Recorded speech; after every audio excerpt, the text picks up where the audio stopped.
You ever, think about what our instruments truly reveal when no one is looking? Like at the quantum level, things are, completely undefined until observed, right? hmm Yeah, it really twists your mind. Without observation, particles seem to be in this fluid state, like waves that only, collapse into a definite state when measured. Exactly. It's, fascinating how the act of looking actually gives birth to form. I mean, ancient texts talk about the universe becoming conscious through the eyes of the soul, and here we are, seeing Yep, a similar idea in quantum mechanics. true.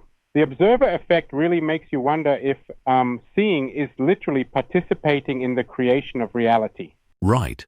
And it's like, our very act of observation is what, defines and creates concrete reality. There's that notion. Like the drop isn't separate Yeah, from the ocean. We're all interconnected.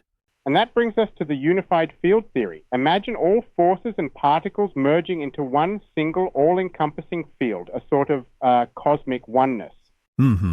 Yes. It's, very much like what the sages described as Brahman, the underlying unified reality from which everything arises and eventually returns. Indeed.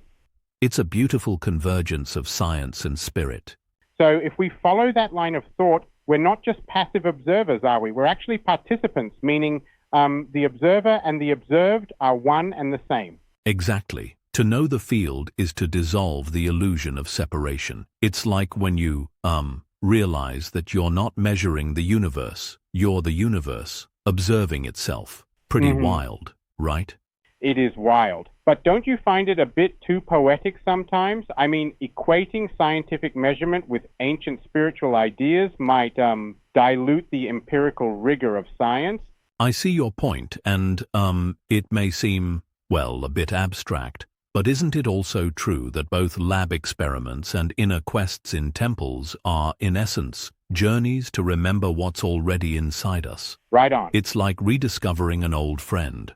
Yeah, like the universe is playing hide and seek with itself, and the real game is about uniting the observer with what's being observed. It's like, the dance of existence, one awareness both behind the curtain and in the spotlight.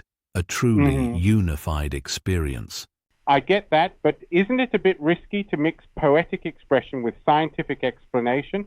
Sometimes the science needs hard data rather than metaphorical musings.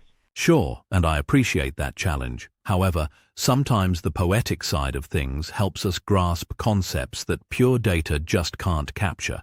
It's like, using art to see science more vividly. The synthesis is part of the deeper understanding. Absolutely. In the end, whether it's the collapse of a wave function or the realization of oneness, it's all a journey into the mystery of existence.